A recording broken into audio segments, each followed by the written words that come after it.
Well, I noticed a lot of new faces this evening, and I'm so glad you all came. And I want you to know that this is a safe place to share.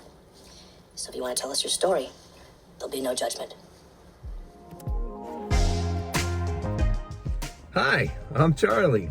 By now you know that I have a problem. When I tell you I have a problem, I don't think I've ever meant it with the fervor that I mean it right now. I put myself in a potentially terrible situation by not following the simple rules that Papa and I have used during our little auto adventure. For regular guys like us who don't have extensive knowledge when it comes to mechanic work, and we don't have a ton of money to dump into these cars, we try to keep it really simple and stick to kind of some parameters when we're looking at cars.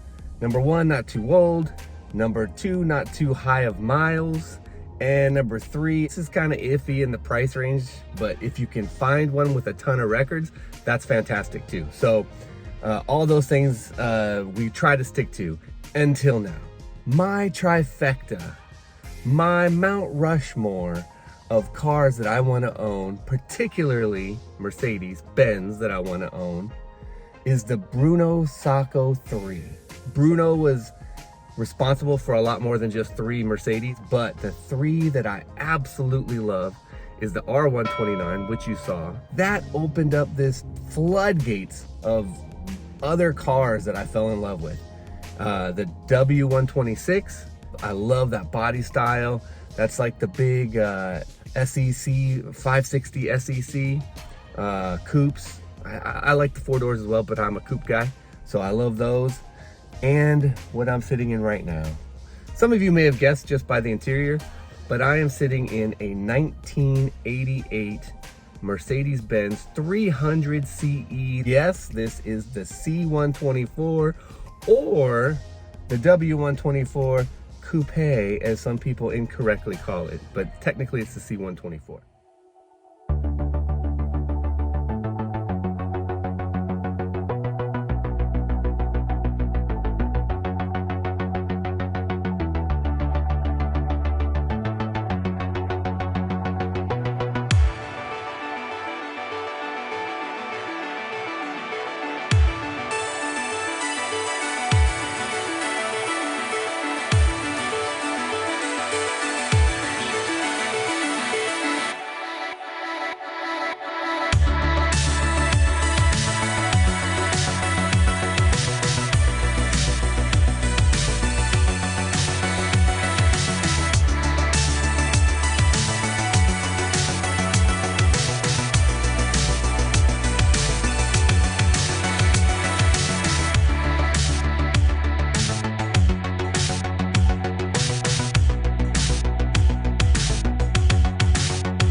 I followed none of the rules for this thing, none of them. This is a 1988, way older than what we've been looking at. Even my 93, I was going out on a limb, but But that thing had records and it was really nice. It was a different level. This one needs some work. So 1988, check, terrible. 185,000 miles, terrible, and 0 records. I can tell you, I am only the 3rd owner, so that's pretty good. And I got it from a reputable person that I know, who got it from the original owner. So by word of mouth, I somewhat trust that this was taken care of, and just by looking at it, you can tell it was taken care of. But yeah, I mean, this thing could absolutely be a money pit, and I shouldn't have done it. I knew I shouldn't have done it, but I had to have one. I had to have one. Those SECs, the C126, they're too expensive. Maybe someday I'll get one, but as of right now, I don't have that kind of money. They've already become collectible, and the prices are skyrocketing. These, not yet. It's getting close. I think they're going to take off, but you can still find them more affordable. And I've actually found some that had less miles in the same price range I got this, but I got a really good deal on it.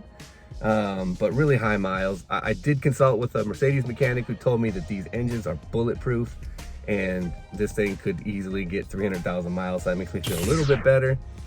But there are some things that are definitely needing attention. So the W124 platform was first introduced in 1984, and then the coupe was introduced in 1987. They continued production on the coupes until 1996.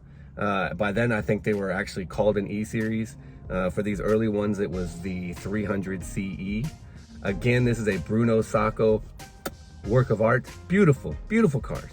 There were 2.6 million 124 platforms in all produced, and that's all body variants. So that's the wagons, the coupes, the sedans. There was only about 141,500 coupes made during that 9-year span. So they're not super common. You can find them, but most people, when they see this, unless you're kind of deep into Mercedes, most people haven't seen one of these before, so they're kind of interesting. These were a little more affordable than the R129s back in the day. When they came out, I think the MSRP was $52,500. Then you start with options and add from there. Anyways, it's a pretty beautiful car. This particular one, it was pretty basic. I don't think this is real leather. It's like leatherette stuff. Pretty hardy. The wear is average. The driver's seat's a little worse than, say, the passenger seat. The back seats look pretty good. Things that are wrong with this car, just some little stuff. The presenters, the seatbelt presenters are struggling. They don't do anything but make noise. In the back window, there's a shade that will come up and down. Mine just stays up, so not a huge deal. The sunroof, it doesn't open confidently, but it definitely opens. So that one needs a little bit of work. As far as the wood trim, this middle panel is a little bit faded and a little bit cracked up.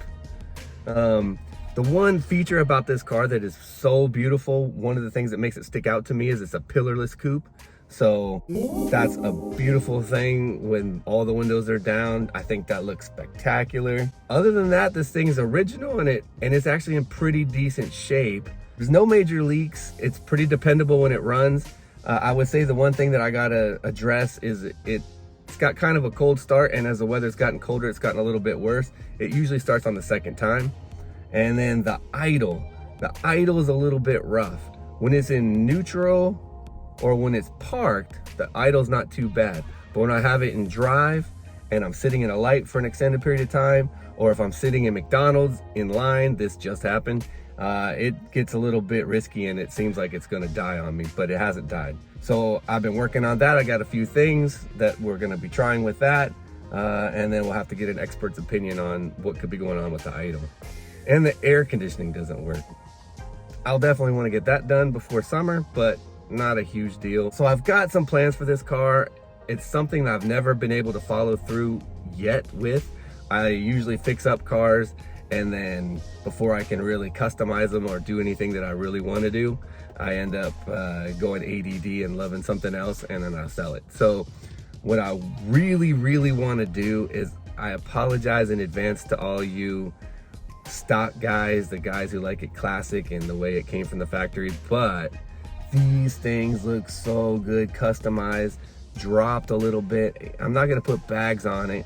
and make it all the way down to the ground or anything, but I want to lower it, get a little bit bigger wheels. This came with the 16-inch AMGs. They're AMGs, so they're custom, but it's not really my style. So I would like to get something different, and definitely something a little bit bigger to fill the wheel well. Drop it a little more in the back because they sit a little bit like a muscle car, which, you know, muscle car I like. In this Mercedes, I like them sitting a little bit low. Get the ducktail spoiler, maybe do a body kit. I love the way the wide body C124s look. They look beautiful. I just don't know realistically if I'm ever gonna want to spend that kind of money to get that done, but I mean, it's on the table. I love the way they look. I want to kind of fix it up in that direction, and then see just short of the wide body kit, if I get the bottom spoilers, the front spoiler, the rear spoiler, and just see how that looks without extending the sides out. And if I'm happy with that, I might just keep it there. But yeah, I got big plans for this. So, but it's an old car. It's 1988. I have no business owning this car. 185,000 miles. I am for sure a glutton for punishment. I appreciate you guys coming along on this journey, because this one is gonna be a rough journey, and I will try to document it as I go. Please like, subscribe, click the bell so you're reminded of new videos, and I appreciate your support. It's gonna be a fun ride no matter what. These are beautiful cars, so you can't go too wrong, right? Anyways, I will see you on the next one.